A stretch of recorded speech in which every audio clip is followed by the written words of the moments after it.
Gimana sih cara Jitu mereview artikel jurnal? Hai Sobat Nalar, perkenalkan saya Afifah Zakia Anora. Pada channel kali ini seperti biasa kami akan membahas informasi menarik yang akan menambah wawasan teman-teman sekalian. Pada topik kali ini kami akan membahas mengenai gimana sih cara Jitu mereview artikel jurnal. Oke, pada kali ini saya tidak sendiri tetapi ditemani oleh salah satu alumni LPM Penalaran. Hai Kak, apa kabar? Hai Viva, kabar baik nih. Ada apa nih? Tumben undang-undang saya bincang-bincang, ada apa nih? Oke, untuk kali ini kami akan membahas mengenai cara Jitu mereview jurnal dan kami membawa kakak sebagai narasumber.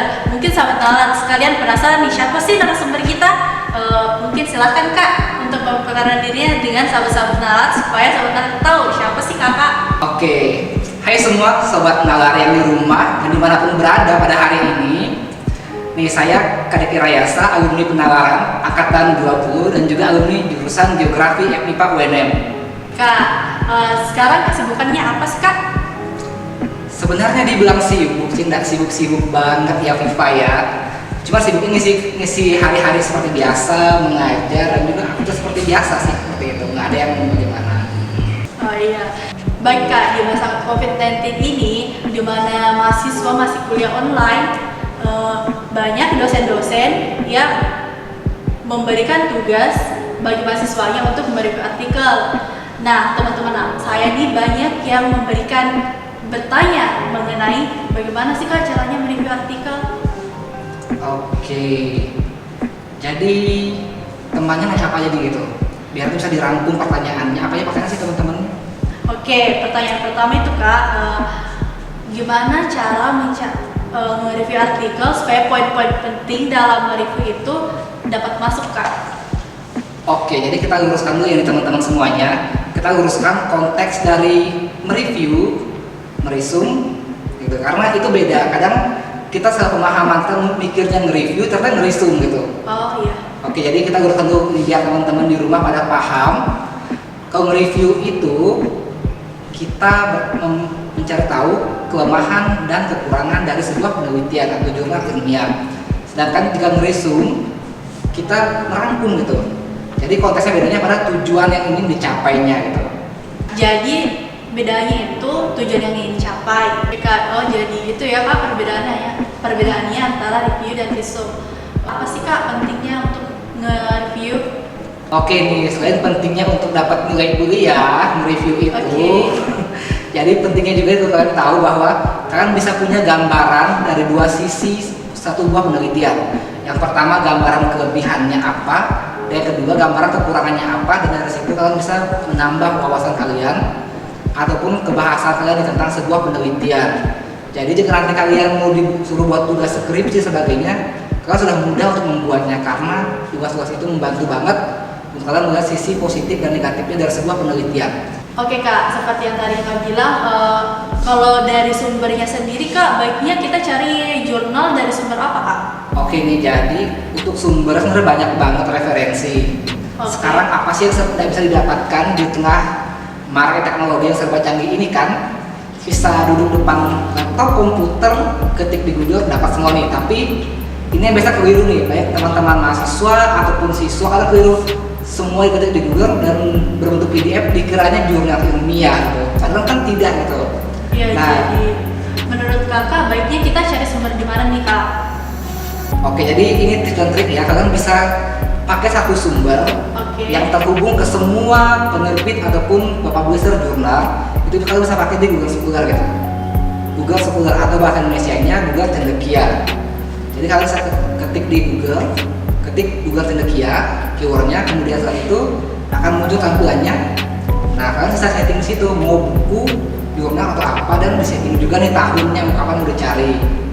Nah setelah itu ketik kata kunci yang mau kalian dapatkan atau kalian cari nih, itu sih. Oke, kalau sumber lainnya Kak selain Google Cendekia, apakah ada sumber lain Kak? Oke, kalau Google Cendekia ini dia fokusnya biasanya ke penelitian yang dalam negeri atau yang di Indonesia saja nih. Biasanya peneliti-peneliti luar biasanya fokus pada yang berskala internasional atau yang terindeks secara internasional nih. Nah di situ kalian bisa nyarinya di Science Direct itu. Science Direct? Iya, tapi berbayar. Oh. Nah, tapi berbayar. Jadi biasanya kayak para profesor, doktor, atau akademisi tingkat tinggi biasanya yang sudah kemampuan akademik tinggi, dia biasanya mempublish penelitiannya di Science Direct itu. Oh, jadi kalau Google Cendekia itu Kak gratis bagi mahasiswa? Ya, itu open source, gratis untuk mahasiswa. Oh, iya. Jadi bukan cuma mahasiswa ya, semuanya sih bisa akses di situ, baik itu guru, siswa, dan juga sebagainya sih itu. Semua profesi bisa akses di situ. Oke Kak, dari sumber 2 itu apakah masih ada sumber-sumber lain Kak?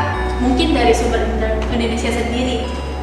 Sebenarnya kalau ngomong sumber, banyak sumber ya, banyak penerbit dan sebagainya gitu. Tergantung apa yang mau kita cari. Tapi sebenarnya seperti dari Kemenristek, ada Arjuna dan sebagainya gitu. Ada juga dari kampus-kampus, bisa penerbitnya. Nah, tapi semua itu terhubung ke satu sistem yang bisa diakses secara mudah dan gratis di Google Scholar saja gitu. Jadi daripada kita repot-repot nih nyari websitenya di mana dan sebagainya, mending langsung saya ketik di Google Scholar, Google Cendekia, dan semua terhubung ke sana gitu. Tapi kalau kita mencari sumber di Google Cendekia, apakah sumbernya sudah terjamin Kak? Dan sudah tepat untuk direview bagi kita para mahasiswa? Kalau untuk tepatnya sebenarnya tergantung dari artikelnya gitu. Bahkan yang terstandar internasional pun isinya belum tentu bagus sebenarnya gitu. Nah, tergantung sekarang pinter-pinternya kita nge-review. Nah, itu tujuannya review tadi yang pertama ya. Dan kita cari tahu apa sih kelebihan dan kekurangan dari sebuah penelitian itu gitu. Jadi bukan berarti ketika dia terbit di internasional dia sangat bagus, bukan berarti seperti itu. Ketika dia terbitnya cuma di Google Scholar atau di lembaga yang lain tidak bagus, dan seperti itu juga gitu. Tergantung konteksnya seperti apa yang kita cari. Kalau untuk poin-poin dalam review sendiri itu Kak, apakah Kakak punya tips dalam mencari poin-poin review? Oke, kalau ngomong poin-poin sih sebenarnya banyak ya, tergantung tujuan dan juga tergantung siapa yang ngarahkan atau instansinya yang mana gitu. Misalnya kayak beda dosen, misalnya beda tujuannya gitu. Misalnya kayak dosen di jurusan A, dia ngasih format poin-poinnya beda dengan dosen di jurusan B gitu. Nah, sekarang kita menyesuaikan seperti apa. Tapi kalau secara umum nih, yang perlu kita perhatikan sebelum nge-review itu, kita baca dulu nih judulnya apa, terus terbitan keberapa atau volumenya, dan juga ada nggak DOI-nya gitu. DOI. Nah, itu bahkan dia artinya itu mengikuti sistem yang internasional seperti itu. Dan juga ada ISSN-nya. Seperti itu sih tipsnya. Kak, biasanya nih kan kalau kita cari di Google Cendekia, terkadang itu DOI-nya tidak ada. Apakah itu masih sebaiknya kita skip saja review jurnal yang lain, atau kita bisa pakai itu? Bagaimana sih Kak sarannya? Oke, jadi ketika satu unsur nggak ada nih, bukan berarti nggak bisa review ya maksudnya. Jadi misalnya itu DOI sebenarnya didaftarkan, kita daftarkan. Nah, terus juga begitu juga dengan ISSN dan sebagainya, didaftarkan semuanya. Jadi ketika sebuah penelitian dia tidak ada DOI-nya, bisa saja direview, bisa saja gitu. Tergantung tujuannya kita apa mau nge-review itu. Tidak apa-apa loh, yang penting ada ISSN-nya dan juga ada volumenya gitu. Oh, jadi review jurnal sendiri tuh Kak tidak punya format ya? Format baku tidak ada, tapi format umum yang bisa saya kasihkan ke teman-teman semua nih ya. Nah, format umumnya seperti yang pertama, jangan lupa tulis judul penelitiannya. Oke. Nah, terus yang kedua nih tahun. Atau bisa juga nama penulisnya siapa, kemudian tahun, yang ketiga tahun, kemudian yang keempat kalian bisa isi dengan siapa editornya atau siapa yang nge-review. Nah, setelah itu baru kalian masukkan tujuannya yang untuk nge-review. Untuk gampang nge-review sebenarnya ya, ini tips yang semuanya. Untuk gampang nge-review itu perhatikan abstraknya gitu. Nah, di abstrak itu ada semua, dari latar belakangnya, kenapa meneliti, terus tujuan, metode, hingga hasil dan kesimpulannya gitu. Nah, tapi terlalu singkat biasanya abstraksi gitu. Kadang nggak diterima sama dosen terlalu singkat kan.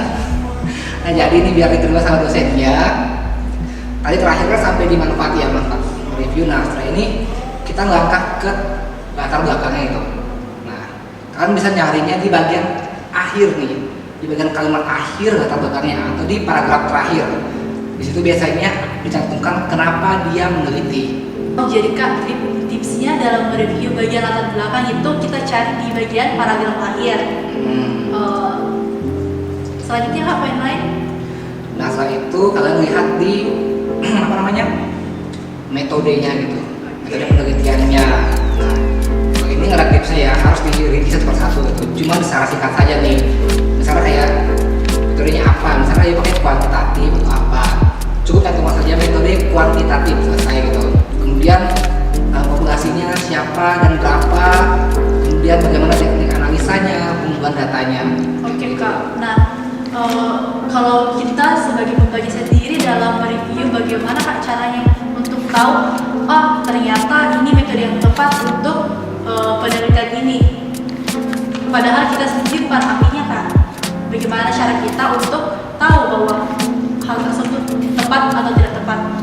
Oke, cara gampang banget nih. Kamu cukup membandingkan dengan penelitian yang lainnya gitu. Nah, misalnya penelitiannya serupa kan? Iya. Misalnya si A dia meneliti tentang objek misalnya tanaman nih.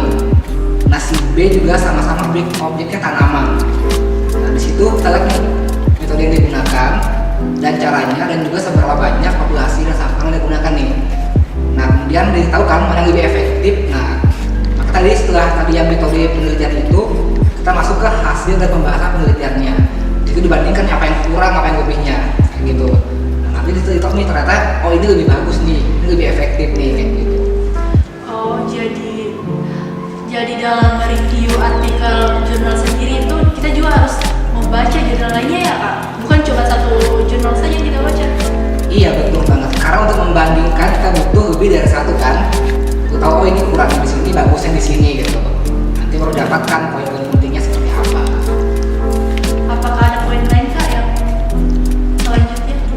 Oke, ini yang paling penting yang kadang orang lupa, kadang terlewatkan di setiap review.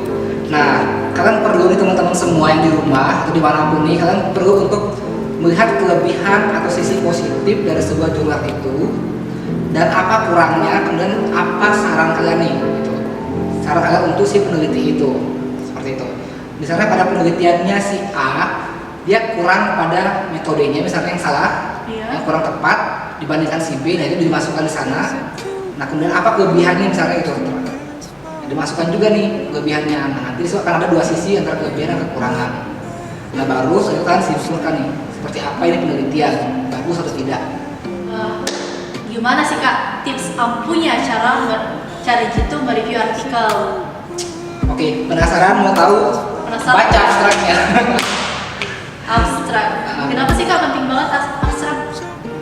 Karena di sana ada semua, dari latar belakang, tujuan, metode, hingga hasil pembahasan dan kesimpulannya itu. Jadi ketimbang jauh-jauh kita baca banyak sekali artikelnya sampai berapa halaman, yang mending baca abstraknya saja gitu. Selesai perkara di situ. Oke. Abstrak ya Kak? Iya, ingat ya abstrak. Oke Kak, itu tadi adalah pertanyaan terakhir dari kami. Terima kasih Kak sudah mau berbagi ilmunya dengan kami di sini. Oke nih, sama-sama ya. Ini terakhir teman-teman semuanya. Harus rajin-rajin membaca banyak buku dan juga banyak penelitian agar nanti hasil reviewnya sangat bagus. Nah, bagaimana Sobat Nalar? Apakah Sobat Nalar sekalian sudah paham bagaimana cara mereview jurnal yang efektif dan jitu? Nah, Sobat Nalar silahkan jawab di kolom komentar. Terima kasih sudah menonton video kami. Jangan lupa like, subscribe, dan komen. Sampai jumpa di video selanjutnya. Lips of your skin, babe, lost your hands for.